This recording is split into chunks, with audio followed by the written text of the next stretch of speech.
Antara politik dinasti dan dinasti politik, kita masih membahas itu dalam diskusi titik temu dipersembahkan oleh RKN Media, RKN Radio, RKN Video. Saya Hardi Hermawan dan masih bersama dengan Mas Arief Nurul Iman, analis politik Ipsos, dan Dr. Subhan SD, analis dari Palmera Syndicate. Jadi tadi disebutkan bahwa memang dalam demokrasi pada akhirnya ya sah-sah aja orang tampil dengan membawa dinastinya. Ini juga mungkin yang membuat katakanlah Mas Gibran ini pede gitu maju mungkin ya. Iya. Karena sah-sah aja gitu.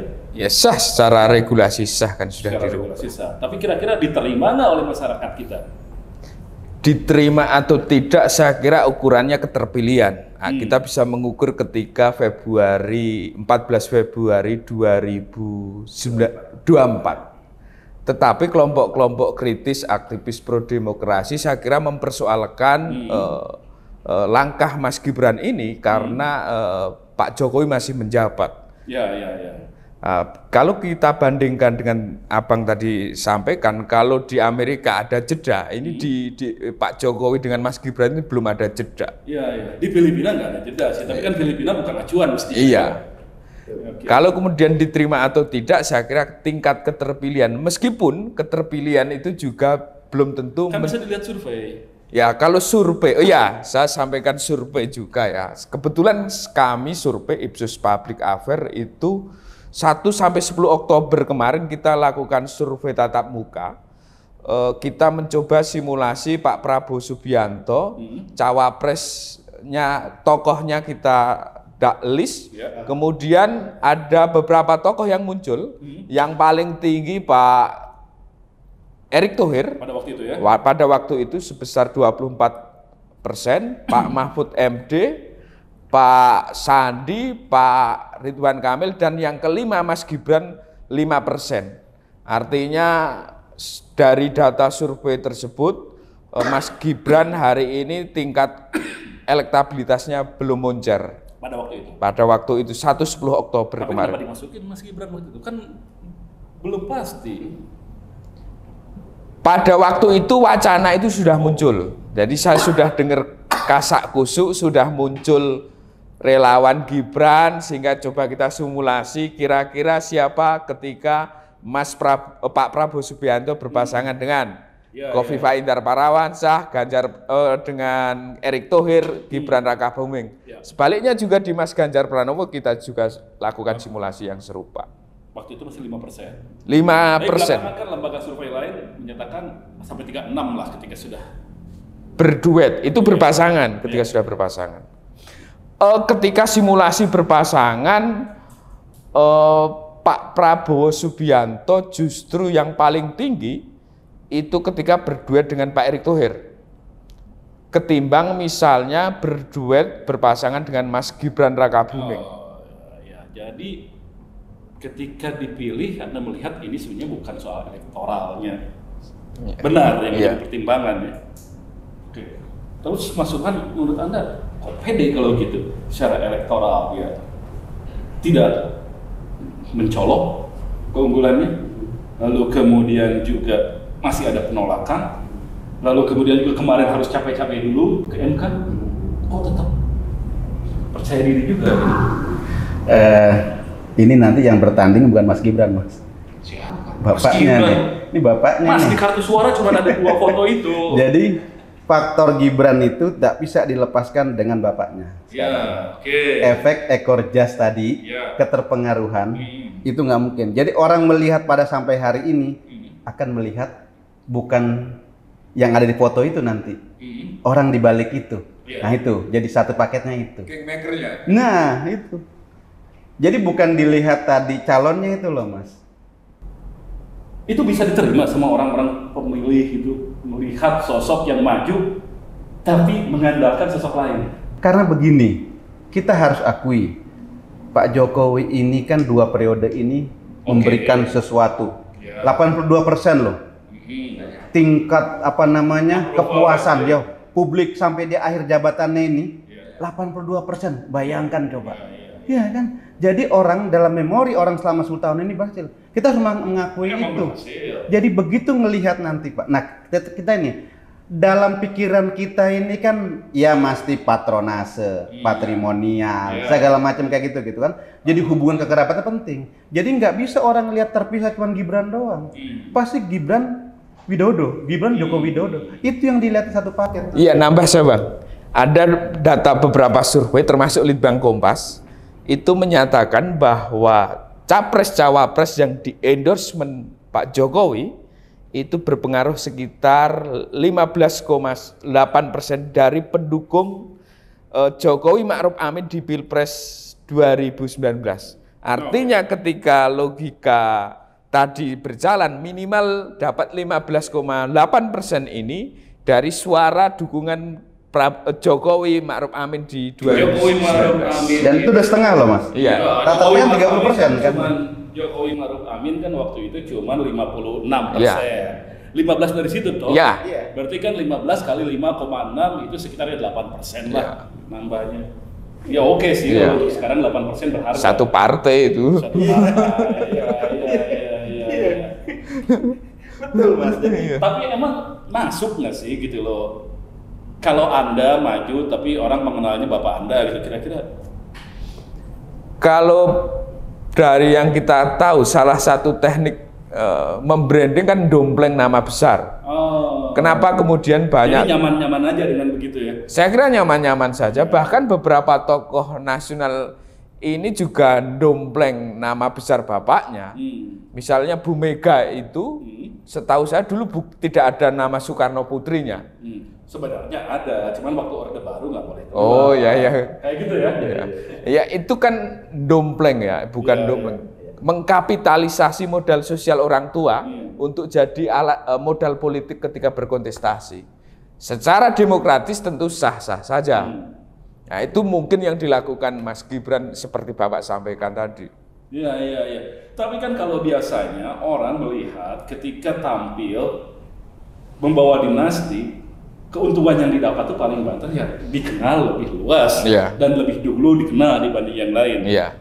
Bukan dengan anggapan bahwa ini akan menjadi pewaris gitu dari sebuah kinerja sebelumnya, kan nggak mungkin diwariskan kan yang begitu-begitu sebetulnya. Harusnya tidak mungkin diwariskan. Demokrasi nggak mungkin. Dia harus bekerja sendiri. Betul. Kan? Tetapi prakteknya itu bisa terjadi, Mas. Okay. Itu bisa terjadi. Kenapa tadi ada seorang calon yang dia nyaman membawa nama orang tuanya? Itulah esensi dinasti politik. Itulah esensi politik dinasti pembentukannya. Jadi proses pembentukannya itu bagaimana diberdayakan, modal sosial, modal penting yang ada itu, saya anak siapa, keluarga siapa, itu yang menjadi kekuatan. Ya kan, itu kan menjadi simbol-simbol dalam diterima itu di masyarakat ya gitu kan. Oh, artinya gini, dari segi bibit bobot. Nah, paling tidak dia pasti lebih menang lah dari orang rakyat biasa. Iya, dia udah makanya startnya udah nggak mungkin. Kalau kita nih kayak di SPBU, Pak dari nol, dia nggak mungkin dari nol lagi. Misalnya ada 100 liter dia, kan gitu kan. Itu yang tidak equal. Jadi politik dinasti itu memang menghalalkan, dalam arti bukan sengaja ya. Artinya emang diterima secara legal. Tapi kalau di persoalan tadi, demokrasi bukan persoalan legal doang. Ada persoalan etik itu yang penting di situ sebetulnya. Bagaimana kita mampu mengerem? Nah, oke, kalau begitu yang sekarang ini Anda melihat persoalan etik yang paling krusialnya ada di mana? Oke, saya ngambil contoh aja sederhana ilustrasi gini, Mas. Di masa silam, jadi saya cerita sedikit nih. Ada namanya Umar bin Khattab. Oh iya. Iya kan? Umar bin Khattab itu khalifah kedua itu. Sewaktu-waktu itu dia lewat. Dia ada unta besar sekali. Besar sekali unta itu. Gemuk. Ditanya, ini unta siapa? Gitu kan? Ternyata unta itu punya anaknya, kalau salah Abdullah, Pak. Anaknya sendiri. Abdullah bin Umar. Nah, ditanya kenapa ini onta ini besar kali punya kamu kok gitu? Jadi gini ayahanda, saya beli onta ini dalam keadaan kurus. Terus saya kasih makan, saya kasih rawat jadi besar. Ada yang salah nggak dengan perawatan itu? Nggak ada. Nggak. Tapi Umar bilang, tolong, saya tidak mau lagi onta ini kamu jual dan kamu beli yang kamu beli saat kamu ambil uangnya yang kamu beli saat itu. Misalnya sekarang kalau dia jual 100.000, waktu dulu dia 10.000, maka kamu boleh ambil yang 10.000. Yang 90.000-nya kamu nggak usah ambil. Kenapa? Karena Umar tidak mau. Dia tidak ingin dilihat publik bahwa anaknya punya mentang-mentang anaknya, si anak bisa dapat makanan yang bagus, segala macam. Inilah soal etika. Anak khalifah, karena dia anak khalifah, ketika dia membawa untang kan di Arab waktu padang pasir jadi sumber daya makanan bisa didahulukan itu terbatas. Nah, karena dia anak khalifah, privilege. Airnya udah dapat duluan, rumputnya udah dapat duluan, sehingga umpamanya jadi gemuk sendiri. Nah, Umar merasakan dalam hatinya sampai ke situ.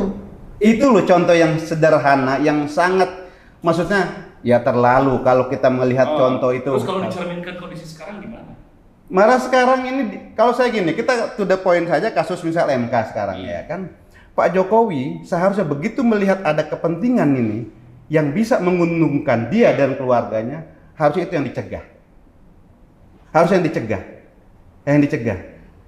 Toh tidak bisa dicegah. Namanya MK menerima gugatan, dia periksa, bisa disidangkan, Oke, bisa. Tadi dari sisi kepemimpinan, ini kita bedakan antara legal dan kepemimpinan. Dia bisa punya hak veto. Saya tidak mau keluarga saya. Mungkin nanti setelah selesai boleh. Karena apa? Supaya jangan jadi bahan kayak diskusi seperti ini kita. Jangan saya pergunjingan tempat lain. Kalau kita merasa digunjingkan kita nyaman, itu yang bahaya. Kalau tidak digunjingkan kita nyaman. Jadi seharusnya pemimpin itu dia sebelum terjadi dia sudah menyadari efeknya seperti apa, dampaknya seperti apa. Dan harusnya terpikirkan dong. Dan itulah kelebihan pemimpin, Pak. Iya. Itulah kelebihan pemimpin. Tidak mungkin dia tidak mengerti akan seperti apa nantinya. Beda lagi kalau pemimpin ingin mengamankan setelah dia. Itu yang kejadian ya? Ya bisa iya bisa tidak, tetapi publik membaca Pak Jokowi itu banyak program pembangunan yang belum selesai termasuk IKN.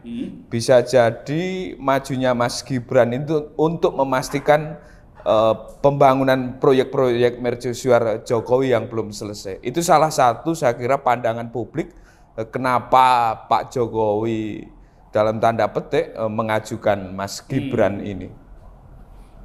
Masa itu kan itu udah jadi undang-undang ya. Masa nggak percaya dengan para politisi lain di Indonesia semuanya akan mengabaikan itu dan tidak peduli dengan undang-undang IKN yang sudah dibentuk. Itulah. Kalau kita itu berpedoman pada undang-undang, nggak usah dikit-dikit ke MK. Jalani aja lah. Jalani aja. Ini ada peluang nih, nggak usah kita manfaatin kayak gitu. Benar-benar karena kepentingan ini dia tidak bisa percayakan kepada orang lain. Ini terjadi dalam politik kita ini sebuah low trust society. Betul. Karena gini Mas. Saling tidak percaya ini. Karena gini, dalam kepemimpinan politik kita itu Mas, kan udah biasa itu ada pepatah atau ada gium setiap ganti pejabat pemimpin ganti kebijakan. Itu yang bahaya. Kita pun meragu. Kita bilang bahwa Pak Jokowi bagus. Itu kita harus acungin jempol Pak ya tadi ya. 82% kita bagus. Artinya gini, sepeninggal saya kalau ini hancur lagi, mangkrak lagi, hancur negara. Sampai di situ bagus tujuannya Pak. Sampai itu bagus. Tetapi demokrasi melarang kita untuk cawe-cawe ke depannya. Biarkan disitu. Artinya apa? Yang kita bangun tuh bukan orang. Yang kita bangun sistem. Artinya kalau nanti undang-undangnya kuat, ya kan? Semua orang mengarah kepada undang-undang. Kita perlu kayak zaman dulu ya, misal GBHN. Kita buat itu dan jangan sampai karena seseorang, karena pribadi personalitasnya dia ubah. Kayak nggak cocok saya ini segala macam. Kalau sampai terjadi begitu, Mas, itu kan menjadikan bukan lagi demokrasi. Itu kan otoriter. Nah, pada saat itu peran DPR harusnya. Lah kalau DPR yang sama aja teman-temannya bagaimana itu? Tapi kan kalau katakanlah Pak Jokowi mengkhawatirkan nanti ke depan program-programnya ini tidak bisa dilaksanakan sehingga kemudian dia mengutus orang yang paling dia percaya untuk mengawal itu, notabene putra sulungnya Mas Gibran. Kan Mas Gibran cuma jadi wakil presiden. Gimana? Emang kan peran wakil presiden dalam sejarah Indonesia tidak pernah terlalu penting. Iya, peran wakil presiden tentu hanya namanya wakil, mewakili. Jadi kalau misalnya tadi menyatakan bahwa ini untuk mengamankan, apa memang bisa gitu loh dengan posisi wakil presiden itu? Kalau secara legal tentu tidak bisa, tetapi secara deal-deal politik atau power politik bisa jadi. Misalnya Prabowo dan Mas Gibran Wapres, bisa jadi karena powernya Pak Jokowi kemudian bisa intervensi kebijakan ke Pak Prabowo. Tapi kan Pak Jokowi nanti udah bukan presiden. Power dari mana lagi? Bisa jadi kalau masih kuat, tentu bisa jadi juga makin melemah karena sudah tidak memiliki kewenangan. Saya ingat benar nih kata-kata Pak Amin Rais dulu ini. Di Indonesia ini, setiap politisi yang telah habis masa jabatannya, dia akan mengalami penurunan popularitas yang sangat drastis dan dramatis. Iya, betul. Iya, betul. Betul. Jadi artinya ketika berspekulasi untuk menjaga masa depan dengan mengirimkan satu representasi di kekuasaan, itu belum tentu. Tapi itu upaya. Upaya, iya. Upaya, tidak ada penurunan gratis. Itu upaya, ikhtiar ya. Nah, jadi gini, masih ada koneksi, relasi. Sekarang misalnya katakan Pak Prabowo, kan dulu kan Pak Prabowo selalu kita tahu, kita mengendorse pasti yang rambut putih, pernah bilang ya. Iya. Belakangan bilang orang yang punya nyali, terus tiba-tiba mengarah ke Pak Prabowo. Terus ternyata Pak Prabowo selama 5 tahun tuh ternyata nyaman. Dengan Pak Jokowi dengan Pak Prabowo tuh dari pihak publik nyaman ngelihatnya kan. Artinya gini Mas, bahwa dia mengirim misalnya dia mengendorse putranya itu sudah menjadi garansi satu kan, upaya ada koneksi kan langsung ya kan. Dan dia juga membangun koneksi dengan Pak Prabowo udah lama itu. Jadi bukan hanya satu, itu bagian politik, kan? Nah, bagi satu kesatuan. Dengan catatan nantinya katalis paribus, tidak ada pengkhianatan dan lain sebagainya seperti yang sering kita saksikan sekarang. Kita akan lanjutkan setelah jeda berikut. Kami akan segera kembali.